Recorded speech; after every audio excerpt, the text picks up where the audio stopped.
Hey, welcome to Storyflix recaps. Woke a divine being who had been snoozing for quite some time. He was baffled with mankind and chose to obliterate it.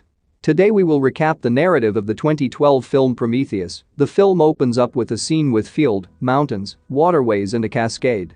A human-looking animal advances toward the highest point of the cascade, eliminates its hooded robe and beverages from the little bowl that is conveying after it drinks from the bowl. A rock-formed object overhead withdraws once more into space. The items in the bowl make the animal start crumbling, and it dives in the cascade. The following scene opens up on the Isle of Skye, and 2089 Charlie Holloway and Elizabeth Snow, archaeologists and sweethearts, find a cavern that they accept is near the beginning of people. The walls of the cavern have drawings which show that individuals need to go far into space for replies to every one of their inquiries. The following scene brings us 4 years into the future in December 2093. The spaceship Prometheus is headed to an undisclosed area in space. The following scene shows David and Android perusing Elizabeth's recollections utilizing neurovision innovation. While she is in balance, he sees a memory of Elizabeth as a young lady examining the great beyond with her dad. From this conversation, we get to realize that Elizabeth's mom has died in the wake of survey Elizabeth's recollections David activities and afterward has his morning meal. He likewise proceeds with his old European language illustration prior to watching a film and finishing the remainder of his waking routine. Soon after he has done, the PC on board the spaceship cautions him that they are as of now near their objective. He goes to the cockpit and opens the blinds on the windshield. He is mesmerized by seeing what is a planet with one ring around it.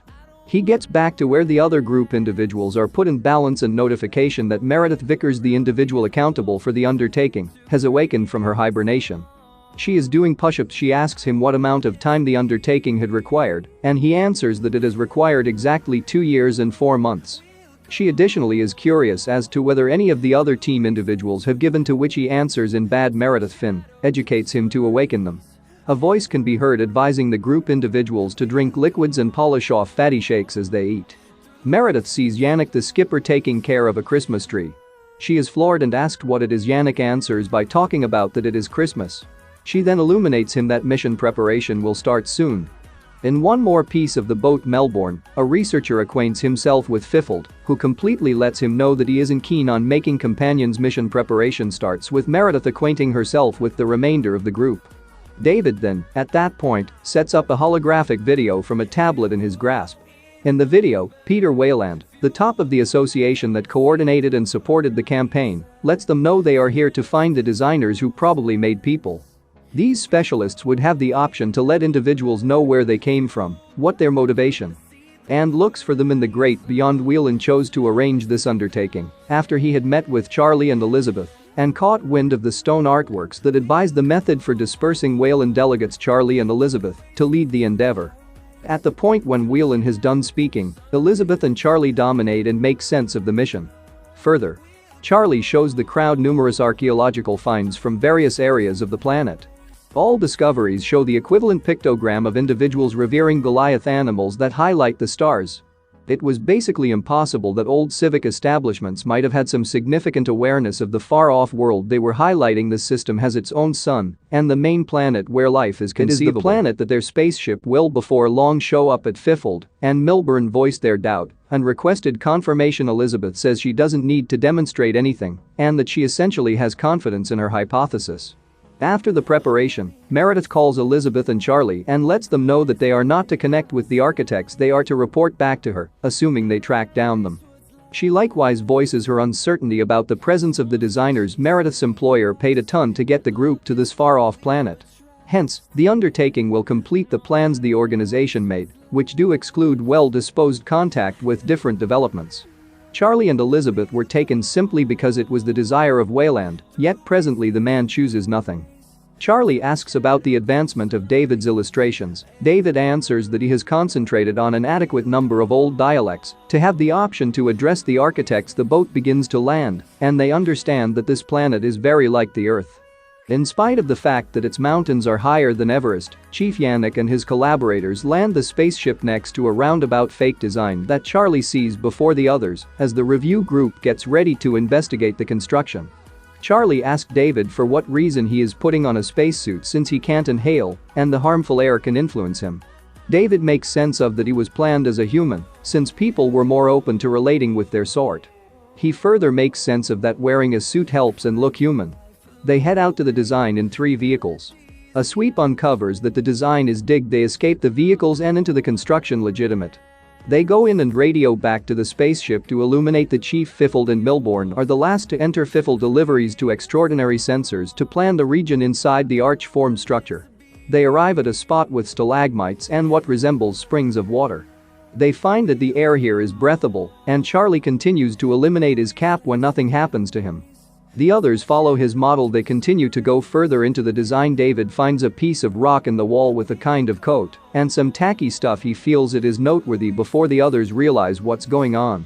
He utilizes his insight into antiquated dialects and the tacky stuff to follow the examples of the code. This outcomes in holographic human-like animals going through the design. David permits them to run directly through him, yet the others duck far removed.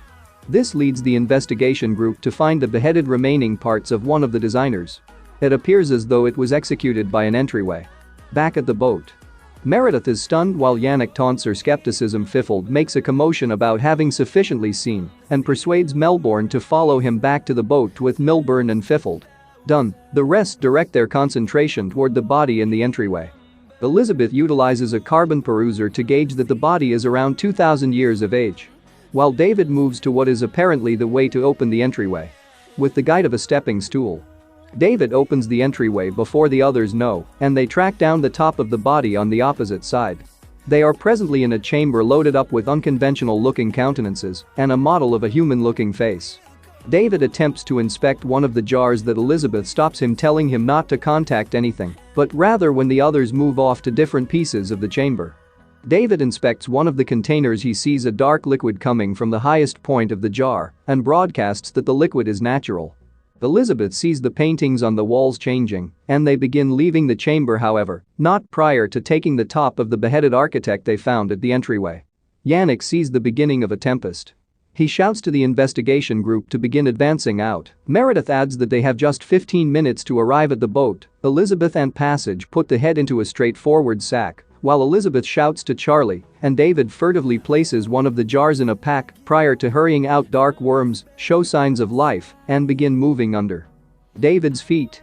They advance toward the vehicles outside, start them and start driving towards the boat. The tempest is not far behind them as they head to the boat. Then as they get into the boat, something happens. The sack containing the head tumbles off. Elizabeth runs back to get it, and the tempest blows her away. Charlie follows her in one of the vehicles. The vehicle is blown away, however he at last gets to her. David comes to their guide and hitches them in the back to the boat with a line. The string pulls them back to somewhere safe inside the boat. Charlie begins to censure Elizabeth for running back on a mission to save the pack, while David smoothly inquires as to whether she's okay. She disregards Charlie and lets David know that she is okay. Yannick gets some information about Milbourne and Fifield. Elizabeth contemplates whether they are not yet back on the boat. Nonetheless, the two men have lost themselves in the maze and passages of the arch-molded structure. Jonna reaches them and advises them to try to avoid panicking and sit tight for salvage in the first part of the day. The folks consented to endure the tempest outside the boat. They simply requested to tell Charlie and Elizabeth that the pair are excessively fixated on outsiders. In one more piece of the boat, Elizabeth looks at the head with the assistance of Passage, and David Meredith comes in to watch them as they wrap up, actually taking a look at the head for any disease. They find that the head is really covered by a protective cap. Them three eliminate the cap and see the genuine top of the specialist. Elizabeth educates for to utilize a gadget to send power into its mind.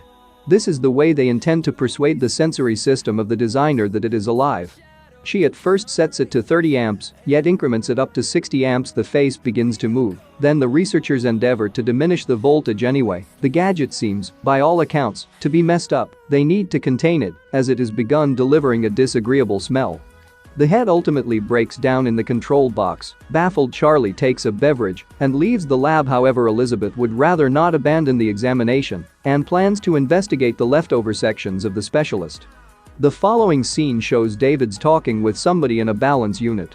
As he exits, Meredith stops him and asks him what the individual said. David is at first hesitant to tell her, yet she undermines him. He ultimately transfers the secretive man's words to Meredith. Invest more effort, David then. Eliminate the container he brought into the boat from the cooler. In the meantime, Elizabeth and Passage are inspecting the DNA of the specialist. They find that its DNA matches that of people. David additionally draws out an item shrouded in disgusting fluid from the chamber. This article seems to be a container. David pours a drop of dull fluid and cautiously looks at it. In the meantime, Elizabeth attempts to sort out what took out the specialists. In the following scene, David carries a jug of champagne to Charlie. The man offers a beverage to the robot. Yet David rejects. Charlie offers tacky remarks about David's starting point. David answers by requesting that he apply those assertions to himself. Charlie ignores that. In any case, the man is disheartened with the undertaking.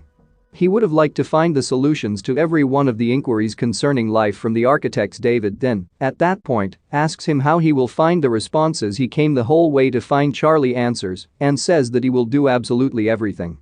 David then, at that point, offers a glass of champagne to Charlie, blending a drop of a puzzling outsider fluid into the beverage. Charlie sees nothing and beverages the champagne. In the interim, Fifield and Milbourne are as yet lost. They run over solidified collections of specialists on the boat. The test and the vault molded structure gets a day-to-day existence structure which sets off a caution.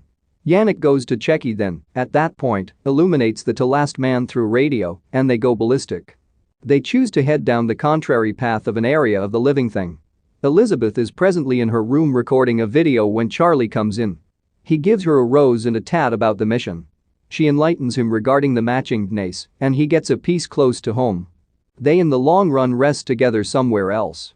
Yannick and Meredith have a discussion that finishes with Meredith welcoming him to a room. The tempest is as yet seething outside. In the meantime, Fifield and Milbourne find the chamber that Elizabeth's gathering found before. They're simply glancing near and visiting. When Fifield sees something moving in the dark fluid on the floor, Milbourne goes to investigate it. He sees a snake-like animal. He attempts to inspect it intently. He calls and another shows up on the scene. He adheres his hand out to it and it chomps his fingers and folds over his or breaking it. When Fifield attempts to help, the animal splashes his protective cap with a destructive fluid. Fifield eases off and falls face first into the dark fluid, while Milbourne doesn't get by. It's morning and Charlie awakens in Elizabeth's room and notification a rosy color at the side of his eyes.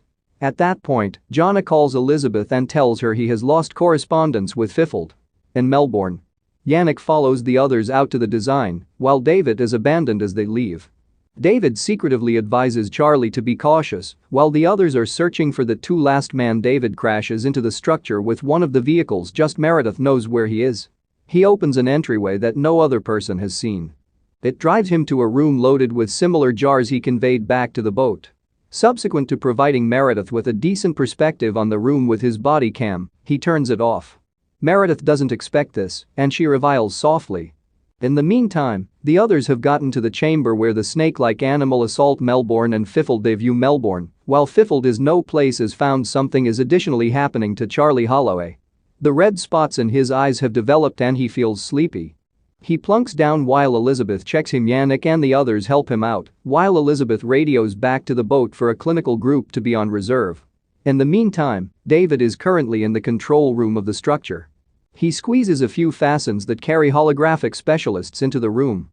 The designer at the control console contacts a few buttons and a presentation seems it shows the universe with Earth explicitly set apart. Through this David is watching. He moves up the control center to get a superior look. Abruptly everything vanishes and he is separated from everyone else once more. In any case, the holographic picture of the Earth stays for a brief time as the control center shuts down. David then, at that point, finds the body of a designer and what looks like a burial chamber. Charlie's skin starts changing as they advance toward the boat. At the point when they get to the boat, he advises Meredith to torment him. The others limit Elizabeth. While this happens, she cries and shouts as she sees him consuming. David gathers Elizabeth's cross on the off chance that it is sullied and tells her she is 3 months pregnant. She demands she can't be pregnant. Quit worrying about 90 days pregnant. David tells her that it's anything but an ordinary baby. She implores him to eliminate it. However, he declines, saying that they don't have the staff to manage matters like this. He then, at that point, discusses the likeness between her dad's and Charlie's life, and she essentially gets some information about how her dad died, and he tells her point clear that he watched her fantasies in a little while. Passage and someone else come to awaken her, and she professes to be oblivious. At the point when they attempt to lift her up, she goes after them and departures to the lodge with a machine that can perform tasks. She programs the machine for a medical procedure and gets in the machine, eliminates an octopus-like animal from her belly. She quickly escapes the machine, leaving the animal inside. In the interim, Yannick sees that Fifield is right external the boat. He radios the help team to open the entryway for Fifield. Nonetheless, it is a changed Fifield that is outside. He goes after a couple of group individuals prior to being placed down in one more piece of the boat. Elizabeth coincidentally finds a room. This is where we figure out that Mr. Wayland, the proprietor of the organization supporting the undertaking, is alive. David races to cover her with a coat and guides her into a seat. Elizabeth tells Mr. Whelan that she was off base about the specialists and that they ought to leave this planet. Whelan differs and says they can't pass on now that they are so near finding the responses they're searching for. She gets back to where she tracks down Charlie's ring by the washstand. She adjusts her perspective and starts getting ready. Yannick comes in to advise her that he has done and needs to return home. He makes sense of that this spot was only an army installation or the like for the designers, yet their weapons turned on them. Wayland and Meredith have a strained conversation subsequently. Wayland, David, Elizabeth, Passage and others head out to the specialist's military office. David drives them to the chamber he found before. Yannick views at the 3D delivering of the chamber and finds it as a boat. In the meantime, David makes sense of that the architects were currently leaving before things turned out badly. He adds that they were set out toward Earth Whale and requested to see the architect that is as yet alive. David opens where it is lying and the specialist ventures out.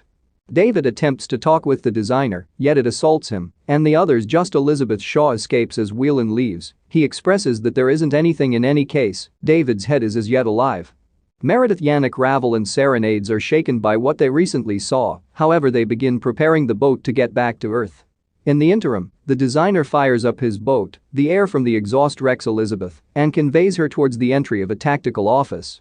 As she runs towards the human boat, holes begin showing up in the ground, and obviously even the ground is a piece of the army base that the specialists constructed.